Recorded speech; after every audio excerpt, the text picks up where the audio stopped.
নমস্কার বন্ধুরা, অপর্ণা কিচেন ব্লগের আবারও একটি নতুন রেসিপিতে সবাইকে স্বাগত জানাই। বন্ধুরা কেমন আছেন? আশা করি ভালো আছেন, সুস্থ আছেন, যে যেখানেই আছেন। তো আপনাদের ভালোবাসাতে আমিও খুব ভালো আছি। তো আজকে আমি বানাবো এঁচোড় চিংড়ি। তো দেখুন, তো এঁচোড় চিংড়ি বানানোর জন্য কি কি উপকরণ লাগে বা কীরকমভাবে আমি বানাবো সেটাই আপনাদের সাথে শেয়ার করব আজকে। তো চলুন এবার রান্নাটা শুরু করব। তো প্রথমে আমি চিংড়ি মাছ এনেছি প্রায় 100 গ্রামের বেশি। তো দেখুন এরকম আছে, এর থেকে বড়ও নিলে হবে। তো আমি এরকম পেয়েছি। তো মাছগুলো নিয়েছি। তো এখানে এঁচোড়, ক্যাপসিকাম, আলু, যা যা মশলা লাগবে সবগুলোই নিয়ে নিয়েছি। তো চলুন এবার এগুলোকে কেটে নেব। তো প্রথমে আমি মাছটা কেটে নেব। তো আমার এক হাতে ক্যামেরা আছে, তো ফোন আছে, অসুবিধা হচ্ছে। তো দেখুন কাটা হয়ে গেছে, চিংড়ি মাছটা আমার ছাড়ানো হয়ে গেছে, এভাবে কেটে নিয়েছি।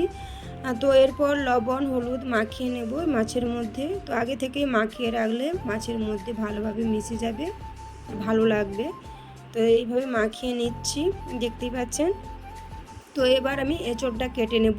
এঁচোড় কাটার জন্য তো 2 হাতে তেল নিয়ে নিলাম, নিয়ে বটিতেও বুলিয়ে দিচ্ছি, কারণ ওর যে আটাটা লাগে সেটা আর লাগবে না। তো অল্পই হয়তো লাগবে, বেশি লাগবে না। তো দেখুন এইভাবে কেটে নিচ্ছি। তো তারপর আমি ছোট ছোট করে কেটে নেব। তো প্রথম বলি বন্ধুরা, তো ভিডিওটি কেউ স্কিপ করে দেখবেন না। তো আমি সেভাবে বড় ভিডিও থাকে না আমার। তো যে যত মিনিটের ভিডিও থাকে, তো কোনো ব্যাপার না, দেখা স্কিপ করার কোনো মানেই থাকে না। তবুও বলছি স্কিপ করে দেখবেন না কেউ, প্লিজ, এটাই আমার অনুরোধ। আর যদি চ্যানেলটিতে কোনো নতুন বন্ধু হয়ে থাকেন, সাবস্ক্রাইব করে নোটি অন করে রাখবেন, অবশ্যই পাশে থাকবেন, তো আমার ভালো লাগবে। তো দেখুন এইভাবে আমি ছোট ছোট করে কেটে নিয়েছি, কারণ চিংড়ি মাছের সাথে রান্না করব বলে ছোট করে কেটে নিয়েছি। তো আপনারা চাইলে আপনাদের পছন্দ অনুযায়ী কাটতে পারেন। তো চলুন এবার কড়াই বসিয়ে রেখেছিলাম আগে থেকে গ্যাসের উপর। তো ওর মধ্যে আমি এঁচোড় আলু সেদ্ধ করে নেব। তো দেখুন লবণ দিয়ে দিলাম। তো ওর মধ্যে হলুদ দিয়ে দেব, দিয়ে ভালো করে ভাপিয়ে নেব। তো দেখুন একটু খুন্তি দিয়ে নেড়ে নিলাম, লবণ হলুদটা মিশে গেল সব এঁচোড়ের সাথে। তো এবার আমি জল দিয়ে সেদ্ধ করে নেব। এখন জল পরিমাণ মতো দিয়ে দিলাম, দিয়ে একটা ঢাকনা দিয়ে আমি ঢেকে দেব। দেখুন এভাবে একটু নাড়িয়ে নিচ্ছি। দেখুন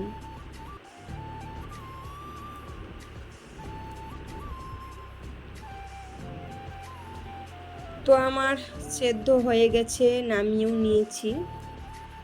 তো ওটা কিছুক্ষণ পর দেখালাম, ভিডিওটা স্কিপ করে গিয়েছিলাম। তো নামিয়ে নিয়েছি, এরপর আমি রান্নাটা করে নেব। তো কড়াই ধুয়ে আবারও বসিয়ে দিলাম গ্যাসের মধ্যে। তো পরিমাণ মতো তেল দিয়ে দিয়েছি। তো সরষের তেলেই রান্নাটা করব দিয়েছি। তো ওর মধ্যে লঙ্কা, গোটা এলাচ, গোটা জিরে ফোড়ন দিয়ে দিলাম। তো ফোড়নটা আমার ভাজা হয়ে গেছে। তো এরপর পেঁয়াজ কুচিয়ে রেখেছিলাম, ওগুলো দিয়ে ভালো করে একটু কষে নেব।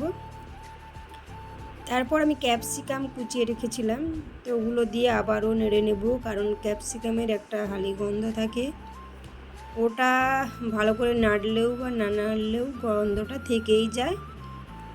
তো যাই হোক, তবুও আমি নেড়ে নিচ্ছি ভালো করে। তো এরপর আমি আদা রসুন বেটে রেখেছিলাম, ওটা দিয়ে ভালো করে আবারও কষিয়ে নেব। দেখুন তো এইভাবে কষিয়ে নেব। তো ওর মধ্যে পরিমাণ মতো লবণ, লঙ্কা গুঁড়ো। তো লঙ্কাটা আপনারা আপনাদের পছন্দ অনুযায়ী, যে যতটা ঝাল খেতে ভালোবাসেন ততটাই দেবেন। তো আমি যতটুকু ভালোবাসি সেটাই দিলাম। তো হলুদ গুঁড়ো দিয়ে দিলাম, দিয়ে ভালো করে কষে নিয়ে জিরে ধনে গুঁড়ো করে রেখেছিলাম ওগুলোও দিয়ে এবার ভালো করে কষে নেব। তো আমি টমেটো কেটে রেখেছিলাম দুটো ছোট ছোট করে, ওটাও দিয়ে দিলাম। সব উপকরণ দিয়ে একসাথে ভালো করে কিছুক্ষণ কষিয়ে উপর থেকে চিনি দিয়ে দিলাম। চিনিটা দিলে আগেও বলেছি কালার কাটে না এই সময় দিলে, সেই জন্য চিনিটা উপর থেকেই ছড়িয়ে দিলাম। তো মশলাটা প্রায় আমার কষানো হয়ে গেছে। তো ওর মধ্যে আমি ছাড়িয়ে রাখা লবণ মাখিয়ে রাখা চিংড়ি মাছগুলো দিয়ে দেবো, কারণ আজকে আমি চিংড়ি মাছগুলো ভাজি না, তো ওই মশলার মধ্যে কষিয়ে নেব ভালো করে। তো আপনারা চাইলে ভেজেও দিতে পারেন, তো আমি এইভাবেই রান্না করলাম আজকে। ভেজেও রান্না করি, তো ভাজার থেকে আমার মনে হয় তো টটকা রান্নার স্বাদটা খুব ভালো লাগে মাছে, সেই জন্য আমি কাঁচা মাছ মশলার সাথে কষিয়ে নিলাম। তো এবার আমার মশলাটা কষানো হয়ে গেছে, ওর মধ্যে এঁচোড় আলু সেদ্ধ করে রেখেছিলাম, ওটা দিয়ে ভালো করে আবারও মশলার সাথে কষিয়ে নেব।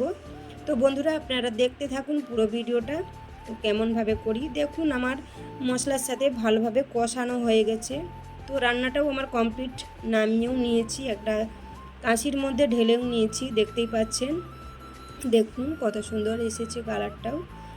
তো যাই হোক বন্ধুরা, ভিডিওটি আর বাড়াবো না, তো ভিডিওটি এই পর্যন্ত। রেসিপিটি কেমন লাগলো অবশ্যই একটা লাইক কমেন্ট করে জানাবেন, আপনাদের কমেন্টের অপেক্ষায় রইলাম। তো দেখা হচ্ছে নেক্সট কোনো ভিডিওতে। ভালো থাকবেন, সুস্থ থাকবেন, নিজেদের খেয়াল রাখবেন, সবার জন্য অনেক অনেক ভালোবাসা রইল। টাটা বন্ধুরা।